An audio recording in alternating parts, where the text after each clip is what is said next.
ഈ ടീച്ചറിന്റെ ഒരു കാര്യം, ഏതൊരു ആൻസർ ഉണ്ടെങ്കിലും എന്നെ മാത്രം പിടിക്കുന്നു. ഇതിൻ്റെ അകത്ത് തന്നെ ബാക്ടീരിയയുടെ ഫോട്ടോ ഉണ്ടോ നോക്കാം.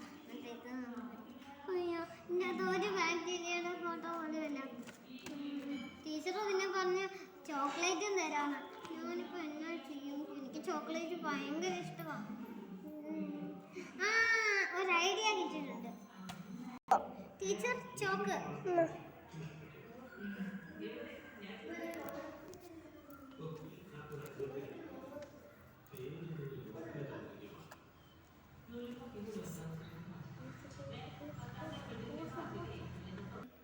ഹലോ, അയ്യോ, ഈ കുട്ടി എന്തുവാണ് ഈ വരച്ചേക്കുന്നത്? എനിക്കൊന്നും കാണത്തില്ലല്ലോ. Teacher finish. അയ്യോ, കുട്ടി എന്തുവാണ് വരച്ചിരിക്കുന്നത്? എനിക്കൊന്നും കാണത്തില്ലല്ലോ. ടീച്ചർ, ബാക്ടീരിയനെ ഒന്നും കാണാൻ പറ്റില്ലല്ലോ, അതുകൊണ്ടാണ് ഞാൻ ഇങ്ങനെ വരച്ചിരിക്കുന്നത്. നീ ആ മിടുക്കിയാണല്ലോ.